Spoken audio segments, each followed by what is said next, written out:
All right, man. Man, there was another thing I wanted to go over with you guys. Another big lesson.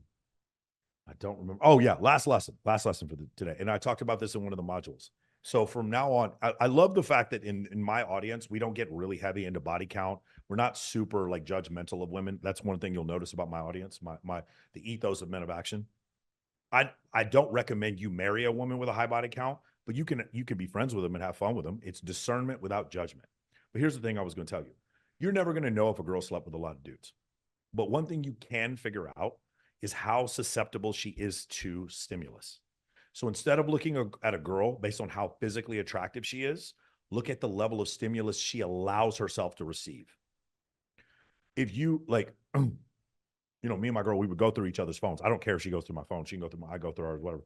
And I would look and I would see these dudes messaging her and she just wouldn't message back. She was not susceptible to stimulus. But I'd see other girls like Austin Dunham. He would sit there and talk about he would put the guys would pay Austin Dunham to message their girls and then to see if their girls were down to cheat. And Austin Dunham said the thing that I actually had seen also, which was girls that showed more thirst trap photos and showed more photos of them out traveling or at nightclubs. Those girls were more likely to open messages from other men who weren't their boyfriends. So instead of judging a woman based on her physical attractiveness, I judge a woman based on the level of stimulus they allow themselves to receive or how much stimulus they need to receive. Does that make sense? A woman who needs a lot of stimulus and a lot of validation, that's a leverage point that you can use that a guy who isn't her boyfriend can use to have sex with her. If a woman doesn't need a lot of validation, it doesn't need a lot of leverage, then the guy who walks up offering the handbag and the trip to Dubai, he doesn't affect her. Does that make sense? Cool. I hope you guys write that down. Remember, what we want to say is we don't look at women anymore based on their physical attractiveness. We look on them based on the level of stimulus they need. If they need a lot of stimulus, a lot of chaos, and a lot of validation, they're just fun. They're just fun. And then when they go off with some other dude, you take out your credit card. And what do, guys? You go, you charge it to the game.